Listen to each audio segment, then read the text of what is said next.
जय Shri Ram. Hindustan law academy में आप सभी का स्वागत है। मैं हूं अजीत सिंह। हम लोग भारतीय साक्ष्य अधिनियम पढ़ रहे थे और साक्ष्य अधिनियम के अध्याय 1 को हम लोगों ने पढ़ लिया था और आज हम लोग अध्याय 2 स्टार्ट करेंगे। तथ्यों की सुसंगति के विषय में धारा 5 से लगा करके 55 तक इस अध्याय में है। अध्याय 2 का नाम क्या है? तथ्यों की सुसंगति के विषय में। अध्याय 2 तथ्यों की सुसंगति के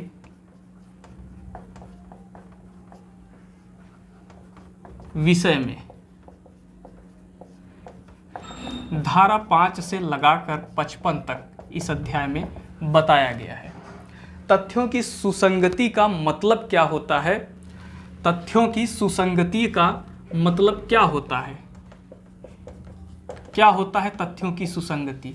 तो तथ्यों की सुसंगति का मतलब इस अध्याय में बताया गया है कि किसी वाद या कार्यवाही में किस तथ्य का साक्ष्य दिया जाना है और उस साक्ष्य को किस तरीके से साबित किया जाना है। तथ्यों की सुसंगति का मतलब इस अध्याय में यह बताया गया है कि कौन से तथ्य को साबित किए जाने हैं और उस तथ्य को किस तरीके से साबित किया जाना है। इस अध्याय में सिर्फ इतना ही बताया गया है कि किस तथ्य को साबित किया जाना है और उस तथ्य को किस तरीके से साबित किया जाना है। ये अध्याय साक्ष्य अधिनियम का सबसे बड़ा अध्याय है। सबसे बड़ा अध्याय है। इंट्रोडक्शन के टाइम पे भी हम ये बताए थे कि ये अध्याय इस साक्ष्य अधिनियम का सबसे बड़ा अध्याय है और इस अध्याय में धारा 5 से लगा करके 55 तक की धाराओं को हम लोगों को पढ़ना है। और तथ्यों की सुसंगति का मतलब हमने बताया कि क्या होता है। किसी वाद या कार्यवाही में किस तथ्य को साबित किया जाना है और किस साधन से साबित किया जाना है। अब हम लोग एक एक धारा को बड़े अच्छे से पढ़ेंगे। इस अध्याय से प्री मेंस में क्वेश्चन हमेशा आते हैं, चाहे एपीओ हो, चाहे पीसीएसजे हो, चाहे एचजेएस हो। तो इसलिए इस अध्याय को हम लोग बहुत अच्छे ढंग से पढ़ेंगे। धारा 5 क्या कहता है? धारा 5 कहता है कि विवादक तथ्यों और सुसंगत तथ्यों का साक्ष्य दिया जा सकेगा। विवादक तथ्यों और सुसंगत तथ्यों का साक्ष्य दिया जा सकेगा। मतलब मामले किसी वाद या कार्यवाही में हर एक विवादक तथ्यों के और हर एक ऐसे तथ्यों के जो तस्मिन पश्चात सुसंगत घोषित किए गए हैं के अस्तित्व या अनस्तित्व का साक्ष्य दिया जाएगा, किन्हीं अन्यों का नहीं। बेयर एक्ट की लैंग्वेज क्या कहती है? बेयर एक्ट की लैंग्वेज कहती है कि किसी वाद या कार्यवाही में हर एक विवादक तथ्य के और ऐसे हर अन्य तथ्यों के जो तस्मिन पश्चात सुसंगत घोषित किए गए हैं के अस्तित्व या अनस्तित्व का साक्ष्य दिया जा सकेगा, किन्हीं अन्यों का नहीं। क्या कहता है बेयर एक्ट की लैंग्वेज? कहता है किसी वाद या कार्यवाही में किसका साक्ष्य दिया जाएगा? तो कह रहा है 2 का साक्ष्य दिया जाएगा। किसी वाद या कार्यवाही में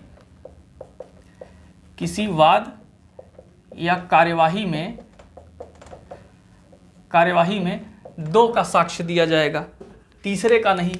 2 में कौन कौन शामिल है? हर एक विवादक तथ्य का और हर अन्य ऐसे तथ्यों का जो तस्मिन पश्चात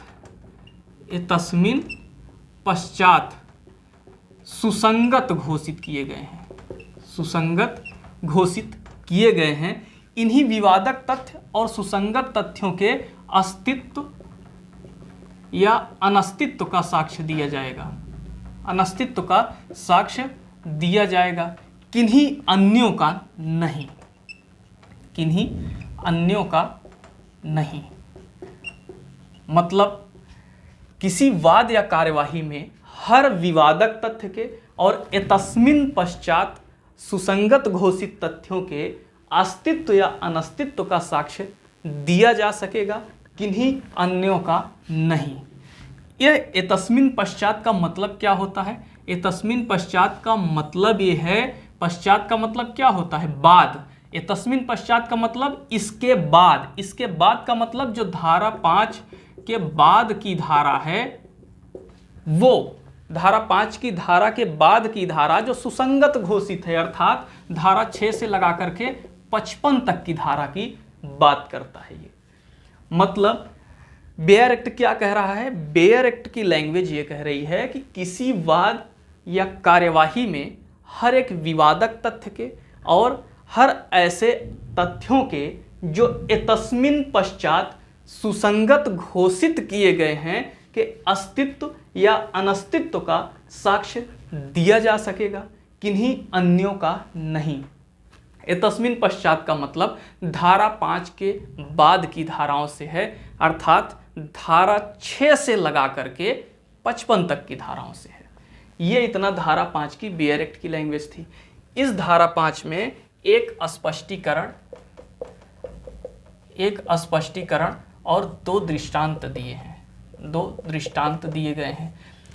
इसके स्पष्टीकरण को अगर हम लोग देखें तो स्पष्टीकरण क्या कहता है? इसका स्पष्टीकरण ये कह रहा है कि किसी व्यक्ति को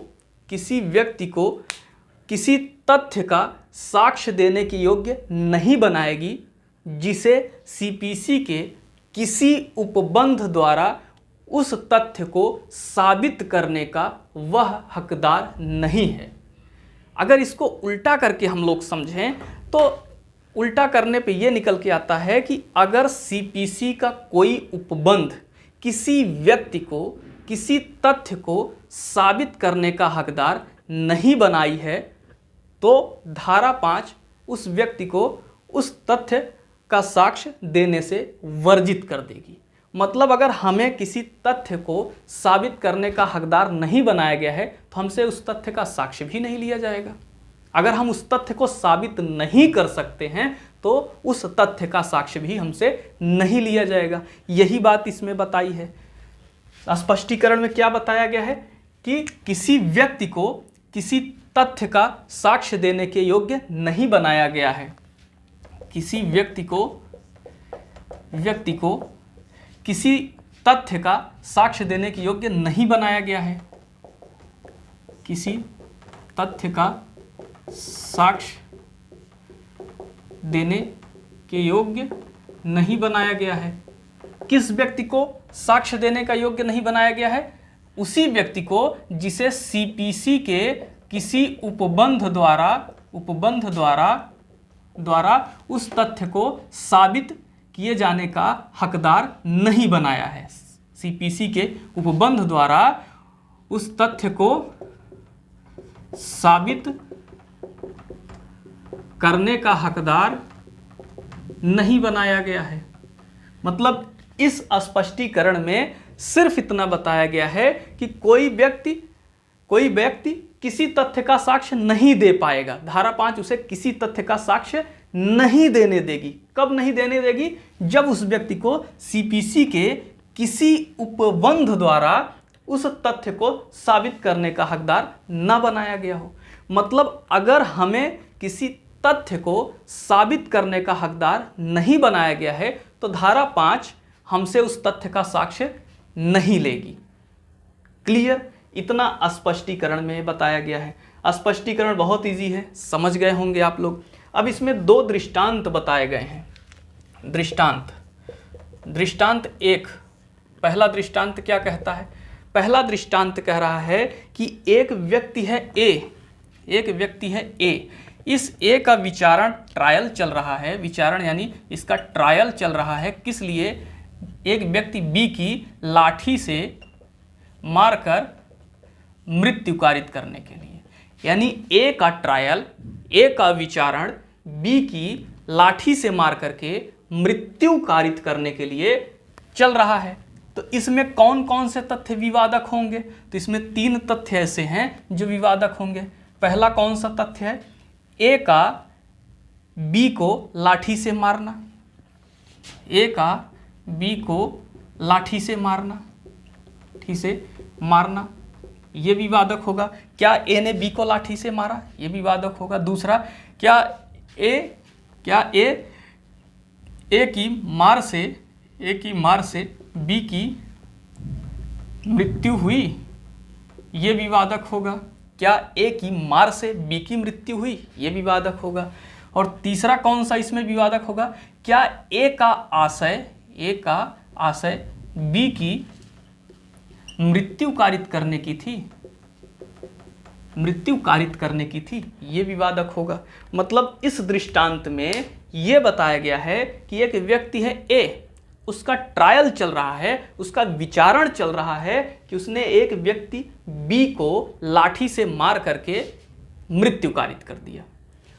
ए ने बी को लाठी से मार करके मृत्यु कारित किया, इसलिए ए का ट्रायल चल रहा है, ए का विचारण चल रहा है।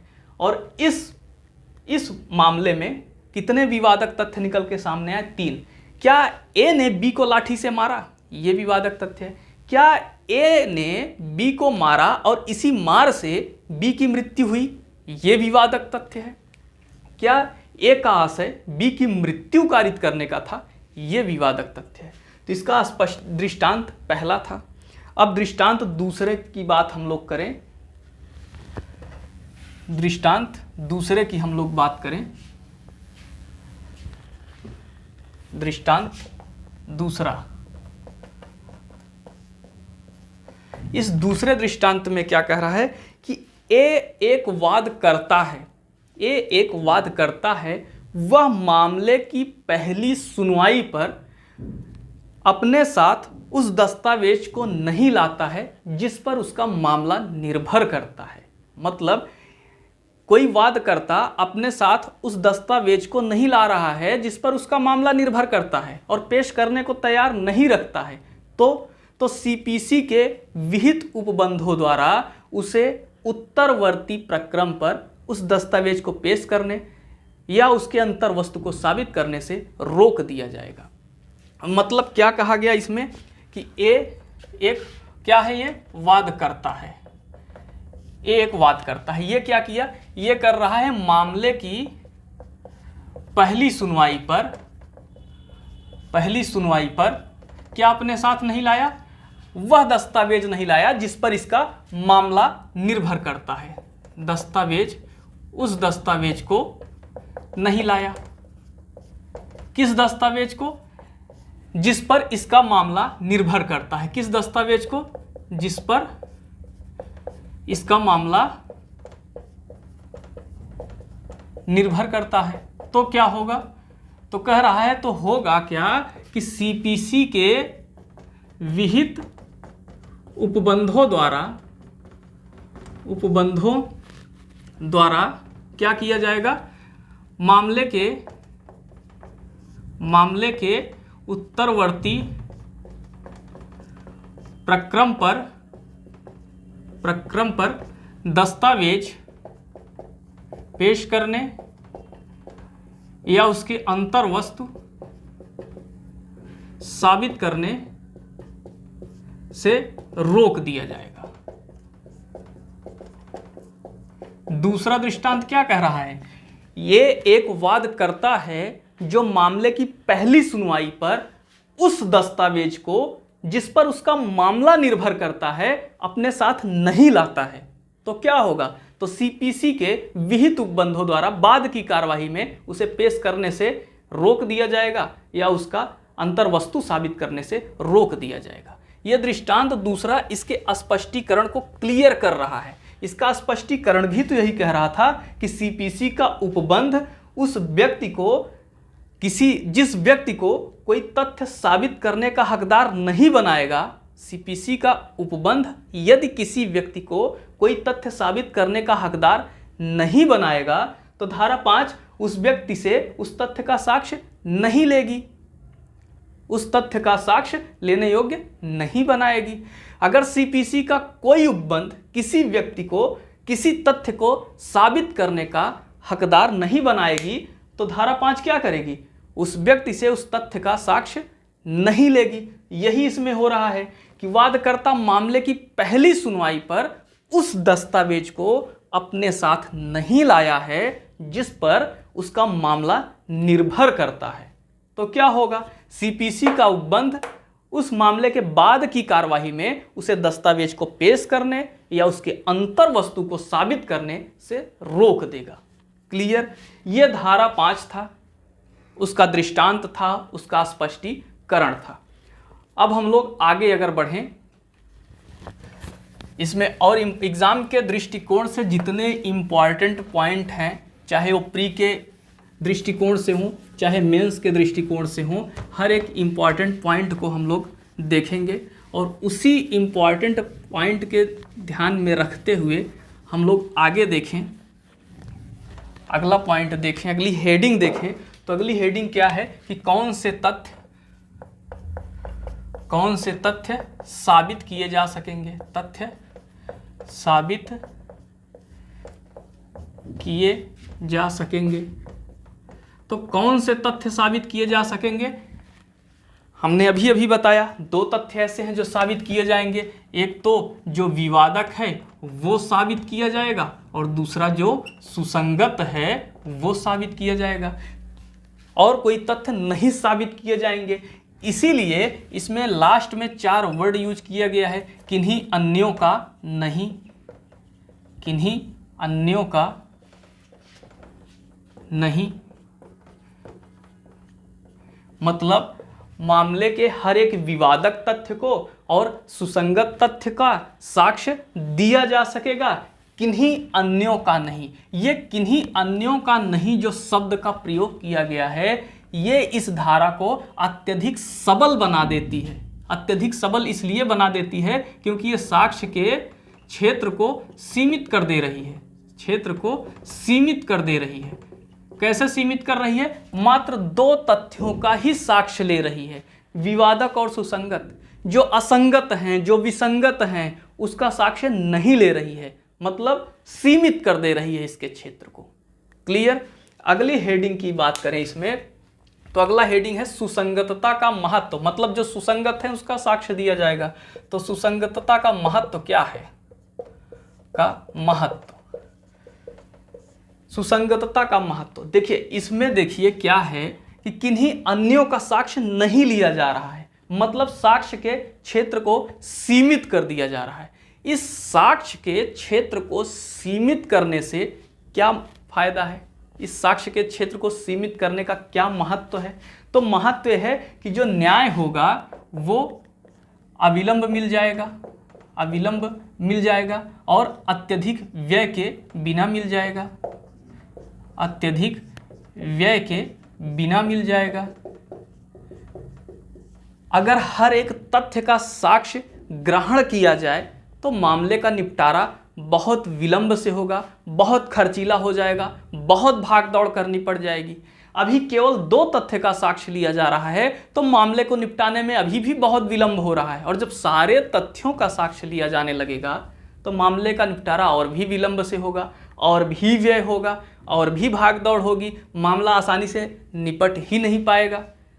इसीलिए साक्ष्य के क्षेत्र को सीमित कर दिया गया और केवल विवादक और सुसंगत का ही साक्ष्य ग्राह्य किया गया, बाकी को अग्राह्य कर दिया गया।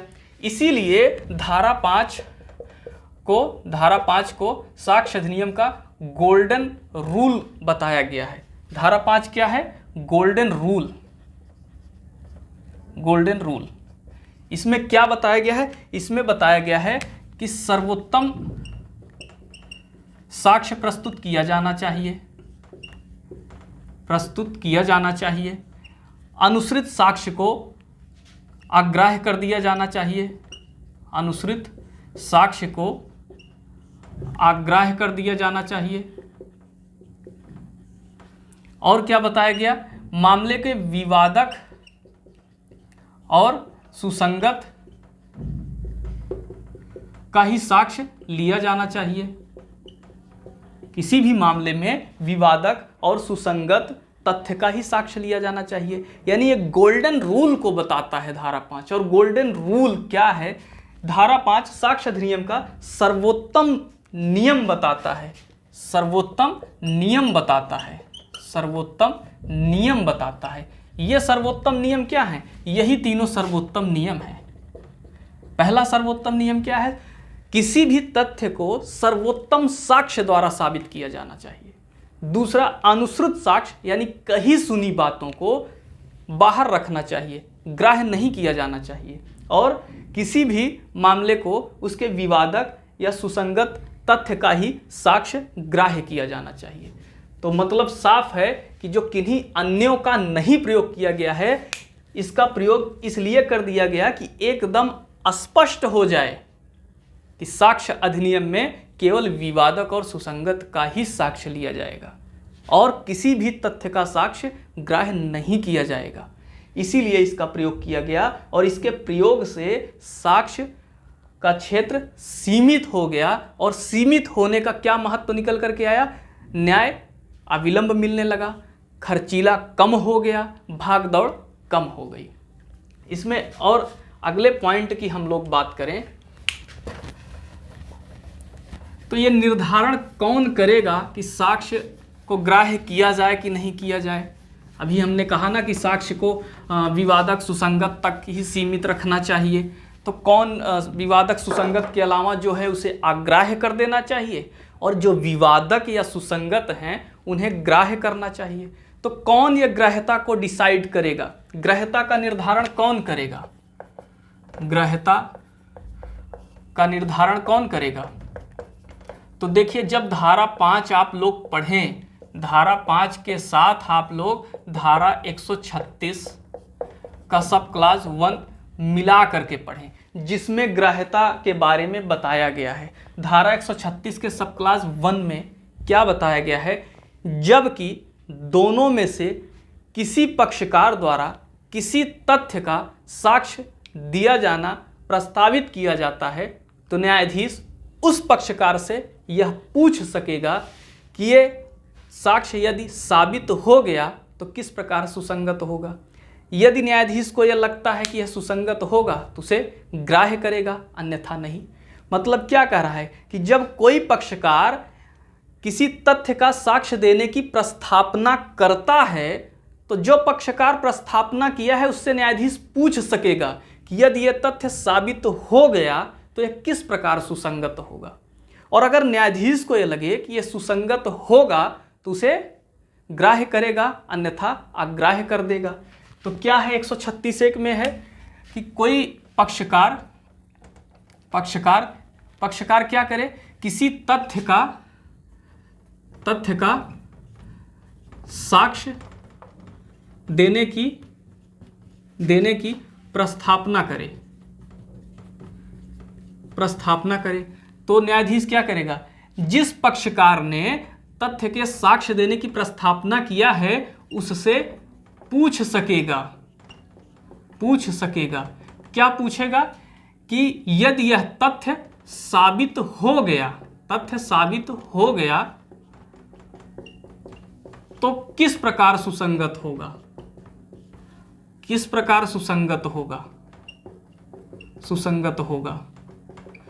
और यदि न्यायाधीश को यह लगता है कि यह साबित हो जाने के बाद सुसंगत हो जाएगा तो उसे ग्राह्य करेगा, अन्यथा ग्राह्य नहीं करेगा।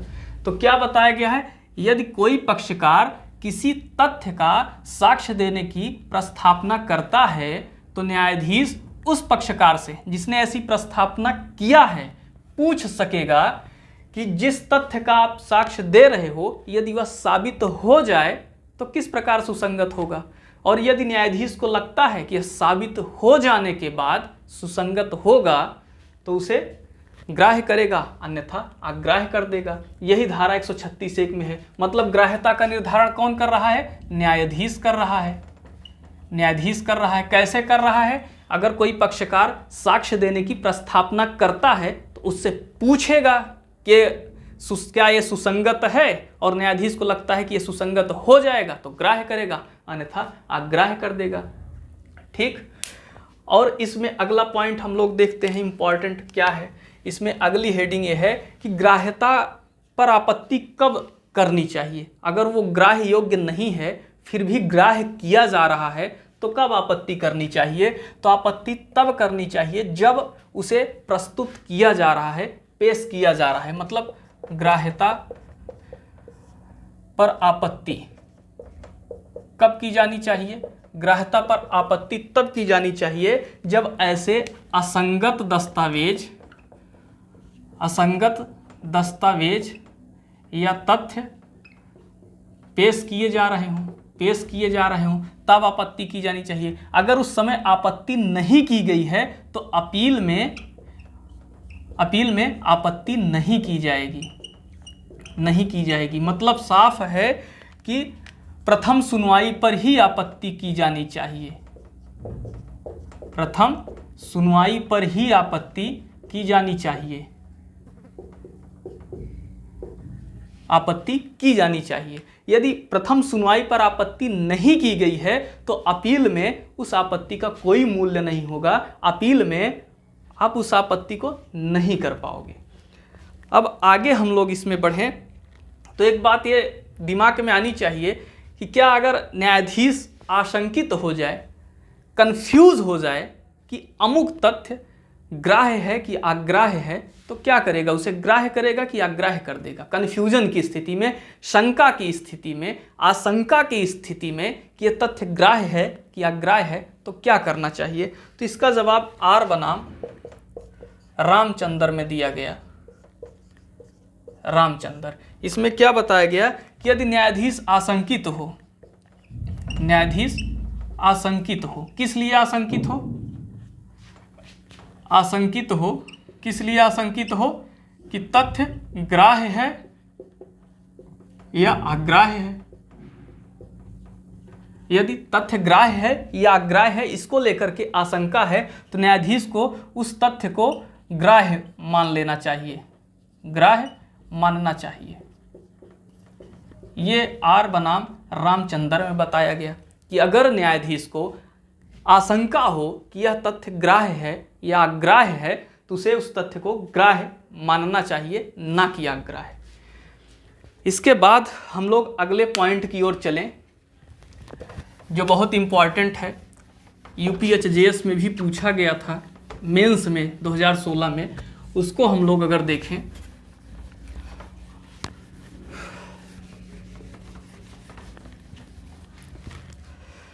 हमने दो शब्दों का खूब प्रयोग किया, ग्राह्यता और सुसंगतता। ग्राह्यता और सुसंगतता। हमने कहा कि जो सुसंगत हैं ग्राह्य होंगे या जो विवादक हैं ग्राह्य होंगे। मतलब जो ग्राह्य है वो फिर क्या होता होगा? सुसंगत होता होगा। तभी तो, और जो सुसंगत है वो क्या मैंने बताया? ग्राह्य होता होगा। तभी तो जो ग्राह्य है वो क्या हो जाएगा? सुसंगत हो जाएगा, और जो ग्राह्य है वो सुसंगत हो जाएगा, और जो सुसंगत है वो ग्राह्य हो जाएगा। यही तो हमने बताया कि जो सुसंगत है वो ग्राह्य है, जो सुसंगत है वो ग्राह्य है। इसका मतलब जो ग्राह्य है वो सुसंगत है। क्या ये हर मामले में अनिवार्य है? क्या यह आवश्यक है कि हर एक सुसंगत तथ्य ग्राह्य हो या हर एक ग्राह्य तथ्य सुसंगत हो? ये यूपीएचजेएस 2016 के मेंस में पूछा गया था। किस तरीके से पूछा गया था? ऐसे तथ्य का उल्लेख कीजिए जो ग्राह्य हो किंतु सुसंगत न हो, एवं सुसंगत हो किंतु ग्राह्य न हो। तो इसी को हम लोग समझ लेते हैं। क्या मैंने बताया कि जो सुसंगत हो किंतु ग्राह्य न हो, और क्या बताया? जो ग्राह्य हो किंतु सुसंगत न हो। इसको हम लोग समझ लेते हैं। इसका जवाब एक केस था राम बिहारी बनाम बिहार राज्य। राम बिहारी बनाम बिहार राज्य के मामले में सुप्रीम कोर्ट ने कहा कि यह आवश्यक नहीं है कि जो तथ्य सुसंगत हो वो ग्राह्य हो, एवं यह भी आवश्यक नहीं है जो तथ्य ग्राह्य हो वो सुसंगत हो। ठीक, पहली बात क्या बताया कि जो सुसंगत हो किंतु ग्राह्य ना हो, ग्राह्य होना आवश्यक नहीं।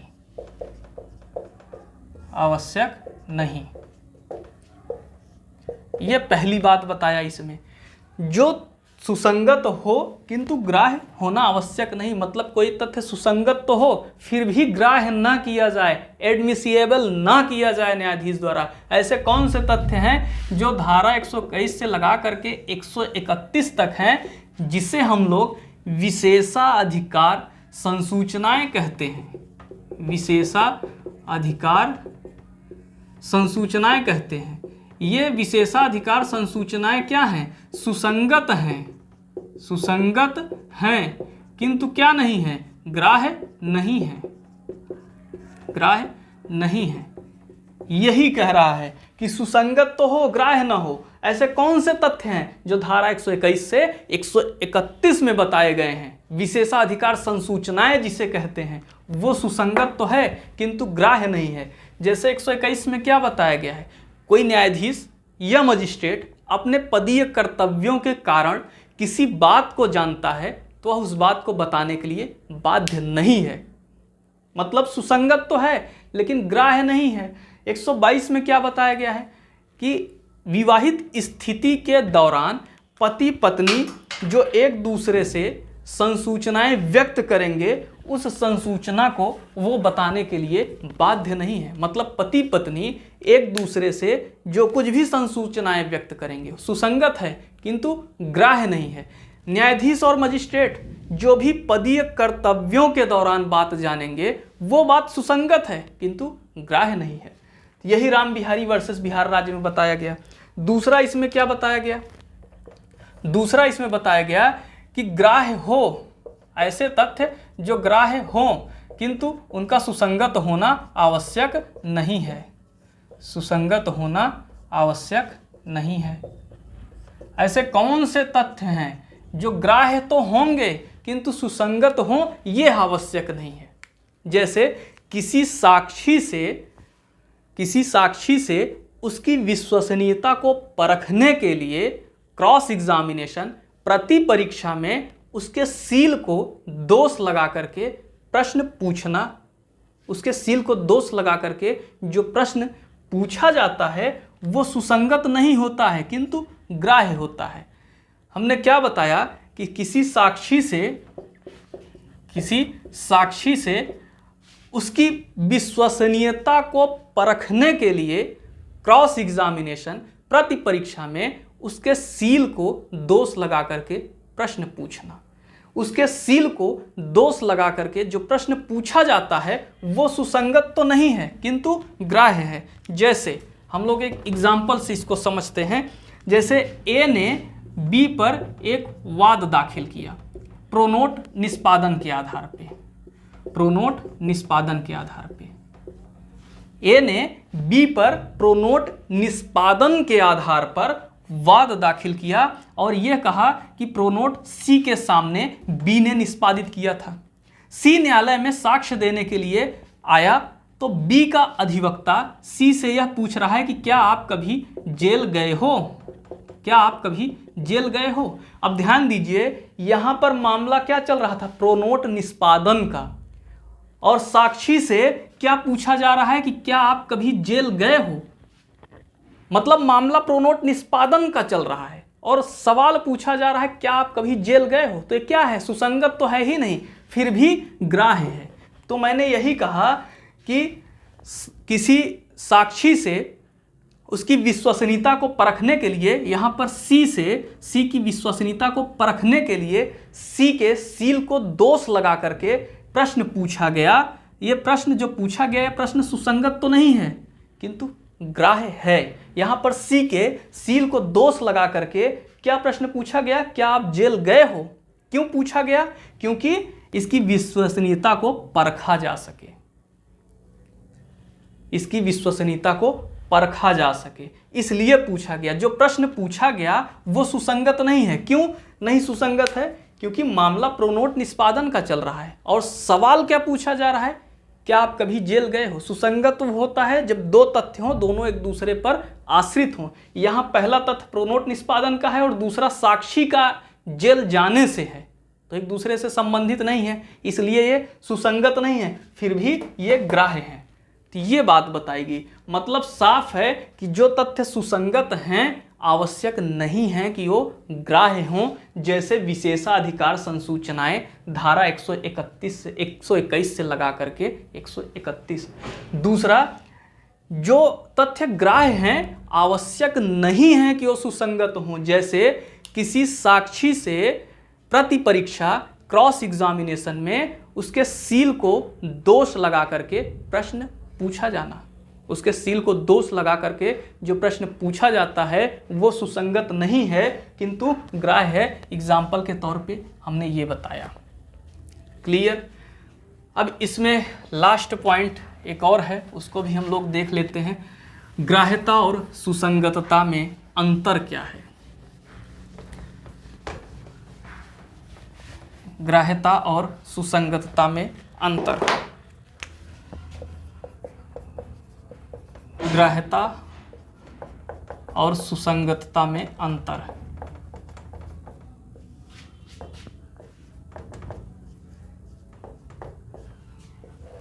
इधर हम लोग ग्राह्यता कर देते हैं और इधर हम लोग सुसंगतता कर देते हैं। क्या अंतर होता है? ग्राह्यता विधि के कठोर नियमों पर आधारित होती है, ये विधि के कठोर नियमों पर आधारित होती है,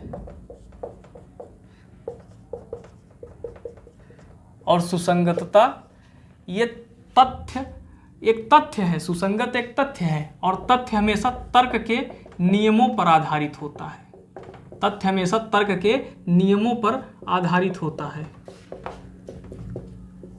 आधारित होता है। दूसरा क्या है? ये धारा 56 के पश्चात वर्णित है, ग्राह्यता धारा 56 के पश्चात वर्णित है और ये सब जानते हैं धारा 5 से 55 में इसका वर्णन है। और क्या है? ग्राह्यता का सिद्धांत क्या घोषित करता है? ग्राह्यता का सिद्धांत घोषित करता है कि किसी सुसंगत साक्ष्य का ग्राह्य किया जाए या अपवर्जन किया जाए। अगर वो विशेषाधिकार संसूचनाओं में है तो सुसंगत तो है लेकिन ग्राह्य नहीं किया जाएगा, अपवर्जन कर दिया जाएगा। यही डिसाइड करता है ग्राह्यता। क्या डिसाइड करता है? कि किसी सुसंगत साक्ष्य का क्या किया जाए, ग्राह्य किया जाए या अपवर्जन किया जाए। यह ग्राह्यता के नियम डिसाइड करते हैं। सुसंगतता का नियम क्या डिसाइड करता है? सुसंगतता का नियम यह बताता है कि क्या सुसंगत है, मतलब क्या कोई तथ्य सुसंगत है। क्या डिसाइड करता है? कि क्या तथ्य सुसंगत हैं, मतलब ये सुसंगत तथ्य को बताता है और ये सुसंगत साक्ष्य को ग्राह्य या अपवर्जन करने के बारे में बताता है। अगला कौन सा अंतर है? अगला अंतर क्या है? अगला अंतर यह है कि ग्राह्यता क्या करता है? ग्राह्यता एक तरीका बताता है, तरीका है या साधन है, साधन है साक्ष्य को साबित करने का, साबित करने का। ये मतलब साक्ष्य को जिस साधन से या जिस तरीके से साबित किया जाता है वही ग्राह्यता है। और सुसंगतता क्या है? सुसंगतता ये है कि न्यायालय में कौन से तथ्य साबित किए जाएंगे, ये है साबित किए जाएंगे। क्या है इसको एक बार फिर से समझ लेते हैं। ग्राह्यता विधि के कठोर नियमों पर आधारित है और सुसंगतता तर्क के नियमों पर आधारित है, क्योंकि यह सुसंगत एक तथ्य होता है और तथ्य हमेशा तर्क पर आधारित होता है। ग्राह्यता धारा 56 के पश्चात वर्णित है और सुसंगतता धारा 5 से 55 में वर्णित है। ग्राह्यता का नियम क्या घोषित करता है? ग्राह्यता का नियम घोषित करता है कि किसी सुसंगत साक्ष्य को ग्राह्य किया जाए या अपवर्जित कर दिया जाए। और सुसंगतता का नियम क्या घोषित करता है? यह सिर्फ इतना घोषित करता है कि कौन सा तथ्य सुसंगत है, ये बताता है कि कौन सा तथ्य सुसंगत है। फिर क्या है? ग्राह्यता क्या है? ग्राह्यता एक तरीका या साधन है साक्ष्य को साबित करने का। और सुसंगतता क्या है? सुसंगतता वही है जिसे हम लोग न्यायालय में साबित करते हैं। तो इतना धारा 5 का इम्पॉर्टेंट था जो विभिन्न एग्जामों में पूछा जाता था। एक बार इसको हम लोग फिर से रिकॉल कर लें तो धारा 5 में क्या था। धारा 5 में ये बात बताई गई थी कि विवादक तथ्यों और सुसंगत तथ्यों का साक्ष्य दिया जा सकेगा। हर मामले या कार्यवाही में हर एक विवादक तथ्यों के या हर ऐसे अन्य तथ्यों के जो तस्मिन पश्चात सुसंगत घोषित किए गए हैं कि अस्तित्व या अनस्तित्व का साक्ष्य दिया जा सकेगा, किन्हीं अन्यों का नहीं। किन्हीं अन्यों का नहीं ये साक्ष्य के क्षेत्र को सीमित कर देता है जिससे न्याय अविलंब और कम खर्चे में प्राप्त हो सके। इसमें एक स्पष्टीकरण दिया गया है। स्पष्टीकरण बताया गया है कि धारा 5 किसी व्यक्ति को किसी तथ्य का साक्ष्य देने के योग्य नहीं बनाती है। किस व्यक्ति को? जिसे सीपीसी के किसी उपबंध द्वारा किसी तथ्य को साबित करने का हकदार नहीं बनाया गया है। अर्थात यदि किसी व्यक्ति को सीपीसी के किसी उपबंध द्वारा किसी तथ्य को साबित करने का हकदार नहीं बनाया गया है तो धारा 5 उसे साक्ष्य देने के योग्य नहीं बनाएगी। अगर हम किसी तथ्य को नहीं साबित कर सकते हैं तो हम उस तथ्य का साक्ष्य देने के योग्य नहीं है। यही स्पष्टीकरण है। 2 दृष्टांत हैं। ए का ट्रायल चल रहा है बी की लाठी से मारकर हत्या करने का। इसमें 3 हमने बताया विवादक तथ्य। ए का लाठी से मारना, ए के लाठी से मार के कारण बी की मृत्यु, ए का बी की मृत्यु कारित करने का आशय। दूसरा दृष्टांत था ए एक वाद करता है, वो मामले की पहली सुनवाई पर उस दस्तावेज को नहीं लाता है अपने साथ जिस पर उसका मामला निर्भर करता है, तो सीपीसी का उपबंध उसे उत्तरवर्ती प्रक्रम पर उस दस्तावेज को पेश करने या उसके अंतर वस्तु को साबित करने से रोक देगी। ये था उसका दूसरा दृष्टांत। फिर हम लोगों ने इसमें देखा कि किन्हें साबित किया जाएगा, तो विवादक और सुसंगत का। सुसंगतता का महत्व भी हम लोगों ने बताया कि इससे अविलंब न्याय मिल जाता है और कम खर्चे में न्याय मिल जाता है, इसीलिए साक्ष्य के क्षेत्र को सीमित किया गया। फिर हम लोगों ने जाना कि क्या जो तथ्य ग्राह्य होते हैं वो सुसंगत हों आवश्यक है या जो सुसंगत हों वो ग्राह्य हों आवश्यक है। तो हमने बताया कि Ram Bihari versus state of Bihar में ये डिसाइड किया गया कि यह आवश्यक नहीं है कि जो सुसंगत हैं वो ग्राह्य हों। जैसे विशेषाधिकार संसूचनाएं सुसंगत हैं किंतु ग्राह्य नहीं हैं, और जो ग्राह्य हैं वो सुसंगत नहीं। जैसे किसी साक्षी से क्रॉस एग्जामिनेशन प्रति परीक्षा में उसकी विश्वसनीयता को परखने के लिए सील को दोष लगा करके पूछा गया प्रश्न सुसंगत नहीं है, फिर भी ग्राह्य है। फिर हम लोगों ने जाना कि ग्राह्यता का निर्धारण कौन करता है, तो धारा 136 के सब क्लास 1 में बताया गया है। यानी धारा 5 के साथ धारा 136 का सब क्लास 1 पढ़ना चाहिए। क्या बताया गया है? यदि कोई पक्षकार किसी तथ्य का साक्ष्य देने की प्रस्थापना करता है तो न्यायाधीश उस पक्षकार से यह पूछ सकेगा कि यह तथ्य यदि साबित हो जाए तो किस प्रकार सुसंगत होगा। यदि न्यायाधीश को यह लगता है कि यह सुसंगत हो जाएगा तो उसे ग्राह्य करेगा या अग्राह्य कर देगा। फिर हम लोगों ने आर बनाम रामचंद्र का मामला पढ़ा, जिसमें यह था कि अगर न्यायाधीश शंकित हो कि यह तथ्य ग्राह्य है या अग्राह्य है तो उसे ग्राह्य कर लेना चाहिए, ना कि अग्राह्य करना चाहिए। इतना हम लोगों ने धारा 5 में पढ़ा। अब अगले वीडियो में सेक्शन 6 से धारा 6 से हम लोग पढ़ेंगे। धन्यवाद। अगर आप लोग हमारे चैनल को सब्सक्राइब नहीं किए हैं तो चैनल को प्लीज़ सब्सक्राइब करें, वीडियो को लाइक और शेयर करें। जय श्री राम।